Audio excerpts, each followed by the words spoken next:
అందరికీ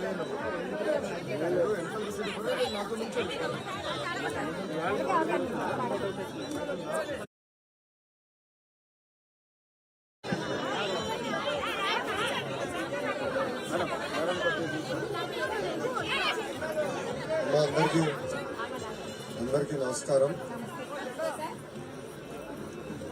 మిమ్మల్ని ప్రభుత్వం ఎట్లా వేధిస్తుంది అనేది నేను చూశాను. పాదయాత్రలో అంగన్వాడీ టీచర్స్ సంబంధించిన పెద్దలందరూ కూడా వచ్చి నేను కలుస్తాం జరిగింది. వాళ్ళు నాకు రిప్రజెంటేషన్ కూడా ఇస్తాం జరిగింది.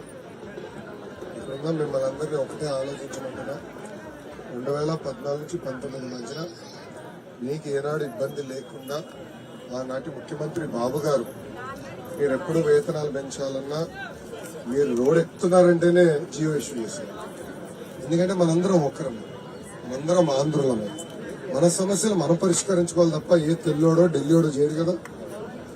మనం కూర్చుని మన సమస్యలు పరిష్కరించుకోవాలి. మీరు సమాజంలో చాలా కీలకమైన పాత్ర వహిస్తున్నారు. నాకు 8 సంవత్సరాల బాబున్నాడు. బ్రహ్మని ఎప్పుడు చెప్పేది, చిన్నప్పుడు మొదటి 3-4 సంవత్సరాలు కీలకమైన 3-4 సంవత్సరాలు, అప్పుడు పిల్లల ఆలోచనలు ఎట్లా మోల్డ్ చేస్తాం, దాన్ని బట్టి భవిష్యత్తు వాళ్ళు అట్లా ప్రవర్తిస్తారని బ్రహ్మని నాకు పదే చెప్పేది. అందుకే అంగన్వాడీ టీచర్లకి చాలా కీలకమైన పాత్ర సమాజంలో ఉంది. ఈ రోజు ఈ ప్రభుత్వం ఇట్లా మిమ్మల్ని వేధిస్తాం, బలవంతం ఓపెన్ చేస్తాం, ధర్నా కూర్చుంటే కేసులు పెడతాం, చాలా చాలా బాధాకరం.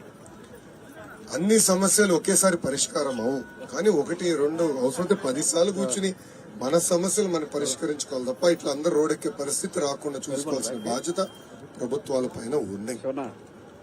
ఆనాడు బాబు గారు వేతనాలే తప్ప మళ్ళీ పెరగలేదు. ఆనాడు పక్క రాష్ట్రాలతో పోటీ పడి ఉండేది మన వేతనాలు. కానీ గత 5 సంవత్సరాలు ఈ ప్రభుత్వం పెంచలేదు.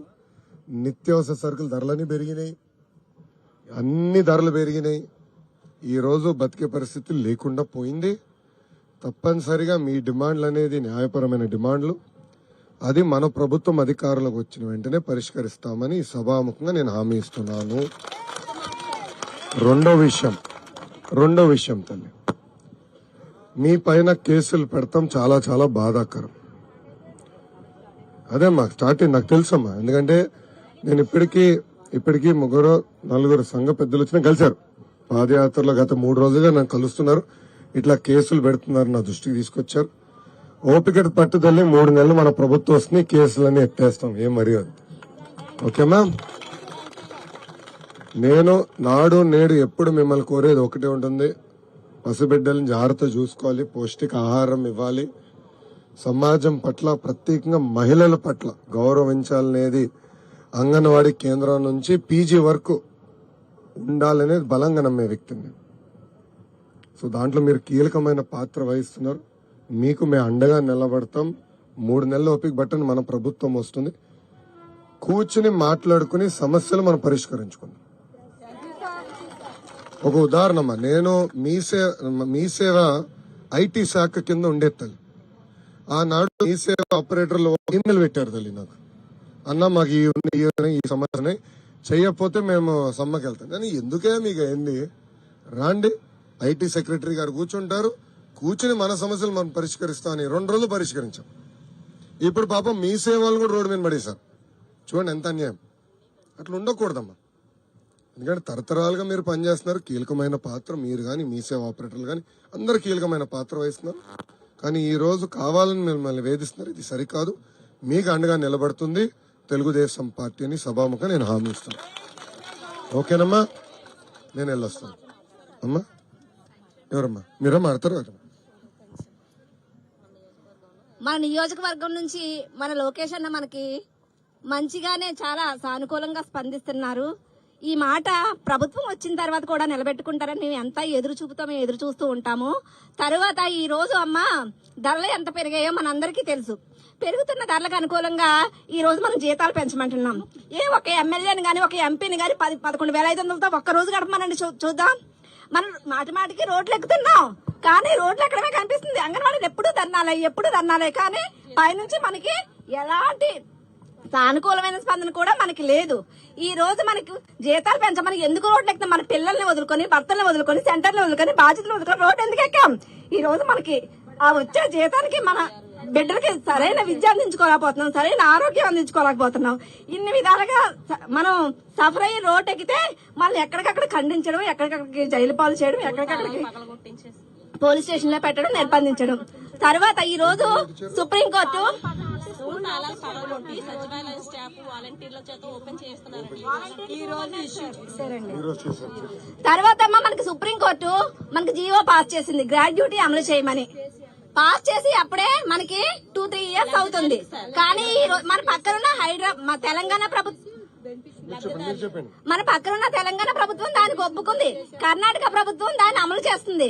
కానీ మన ప్రభుత్వం సుప్రీంకోర్టు అమలు చేసిన గ్రాడ్యుయేట్ ని మాకు వర్తించండి అంటే అది మేము చేయలేమంటున్నారు. కొన్ని జీతాలు పెంచమంటే అది వాళ్ళ వల్ల కాదంట. మరి ఏది వాళ్ళ వల్ల కాకపోతే మనం అందరం వాళ్ళని అక్కడ కూర్చోబెట్టి దేనికమ్మా? దేనికి చెప్పండి? ఇలా మన రోడ్లలోనూ ఎండలో తిరగడానికా చెప్పండి? ఈ రోజు పని భారం, పని ఒత్తిడి చాలా ఎక్కువైపోయింది. ప్రభుత్వ ఉద్యోగస్తులు చేసే పనులన్నీ మా అంగన్వాడీ వర్కర్లతో చేయించుకుంటున్నారు. కానీ జీతాల మాటకు వచ్చేసరికి కూలి పని చేసుకునే వాళ్ళకి వచ్చే జీతం కూడా మనకి ఈ రోజు లెక్క కట్టుకోండి. కూలి పని వెళ్లేవారు కూడా రోజుకి 1000 రూపాయలు, 800 పైనే కానీ 500 అలాగే ఎవ్వరు కూడా కూలి పనికి వెళ్లే వాళ్ళు తెచ్చుకోవట్లేదు. అంటే మన జీతం వాళ్ళ సాటి కూడా ఈ రోజు లేదు. పని భారం, పని ఒత్తిడి కొండంత, మనకి ఇచ్చేది ఎలకంత. దయచేసి తర్వాత ఇప్పుడు సంక్షేమ పథకాలు కొన్ని పెట్టారమ్మా. సంక్షేమ పథకాలు అర్హులైన వాళ్ళకే కదా పెట్టారు. మీరు అంగన్వాడీ టీచర్ కదా, మీది ప్రభుత్వ ఉద్యోగంతో సమానం కదా, జీతం లేదు అక్కడ. అలాగనే మనకి పర్మనెంట్ లేదు, మాటకి ప్రభుత్వ ఉద్యోగం అంతే. కానీ సంక్షేమ పథకం మన ఇంట్లో వికలాంగులు ఉంటున్నారు, వృద్ధులు ఉంటున్నారు, హెల్త్ బాగోలేని వాళ్ళు ఉంటున్నారు, వితంతువులు ఉంటున్నారు. ఈ పెన్షన్లు ఏమి కూడా అంగన్వాడీ టీచర్ ఉన్న ఇంట్లో అంట వర్తించమంట.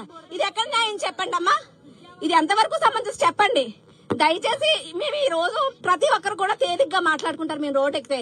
కానీ మా వెనకాతలు చాలా సమస్యలు ఉంటాయని మేము రోడ్ ఎక్కుతున్నాం. కానీ మాకు అన్ని బాగుండి మాకు సరదా చెప్పండి. ఇలాగ అన్ని వదిలేసుకొని 9 గంటల నుంచి 5 వరకు 3 రోజులు బట్టి ఇలాగ మేము టెంట్లు వేసుకొని చేయడానికి మా ఆడవాళ్ళం మేము వస్తున్నాం అంటే మా కడుపు ఎంత రగిలిపోయి కడుపు ఎంత మండుతుందో కనీసం మీరు అర్థం చేసుకొని మా ఎంత మీరు నిలబడతారని. అలాగే మన నియోజకవర్గంలో 1500 పైగానే అంగన్వాడీ సెంటర్లు ఉన్నాయి. మాకు మేనిఫెస్టో రూపంలో మా సుప్రీంకోర్టు అమలు జీవో పాస్ చేసిన గ్రాడ్యుయేటీ మా జీతాల పెంపు మేనిఫెస్టోలో పెడితే కనుక మా 1500 కుటుంబాల నుంచి 10,000 ఓట్లు లేవన్నా మనకి పడతాయి. ఈ ఓట్లన్నీ మన ప్రభుత్వానికి వేస్తామనేసి మా యూనియన్ తరఫు నుంచి మేము మాట ఇస్తున్నాం, సపోర్ట్ చేస్తున్నాం. అమ్మా ఒక్క నిమిషం దయచేసి, ఇక్కడ అందరూ కొంచెం ఓపిక వినాలి. మేనిఫెస్టోలో సూపర్ 6 బాబు షూరిటీ, భవిష్యత్ గ్యారంటీ మీకు తెలుసు. ఊరూరు మనలు తిరుగుతున్నారు, తెలుగుదేశం పార్టీ, జనసేన పార్టీలు కలిసి తిరుగుతున్నారు, బాండ్లు ఇస్తున్నారు గడప గడపకి వచ్చి వివరాలు సేకరించి. అంటే ఇంతమంది రైతులున్నారా, నిరుద్యోగులున్నారా, అది తెలుగుదేశం పార్టీ మేనిఫెస్టో. అమ్మా ఇది అష్యూరెన్స్. నేను చెప్తున్నా, అందరు రికార్డ్ చేసుకుంటున్నారు కదా, ఎక్కడ పోతా నేను పరదాలు పరదాలు కట్టుకుని తిరగాలన్న ఆలోచన నాకు లేదు కదా. ఆనాడు అంగన్వాడీ జీతాలు పెంచుతాను మేము మేనిఫెస్టోలో పెట్టలా, కానీ పెంచినాం కదా, అవునా కదా తల్లి? అవసరమైన సరుకులు సకాలంగా అందించే వాళ్ళం.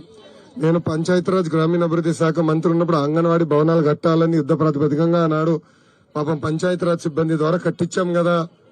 అవన్నీ మేము మేనిఫెస్టోలో పెట్టామా? లేదు. మీరు చాలా కీలకమైన పాత్ర సమాజంలో వహిస్తున్నారు, దాంట్లో ఎలాంటి సందేహం లేదు. మీకు మేము అండగా నిలబడతామని నేను హామీ ఇస్తున్నాను. మీరు మళ్ళీ రోడ్ ఎక్కకుండా చేసే బాధ్యత మేము తీసుకుంటాం తల్లి. ఓకేనమ్మా? థ్యాంక్ యూ అమ్మా. ఏమనుకోదు, పట్నంకి వెళ్ళాలి. ఓకేమ్మా, థ్యాంక్ యూ.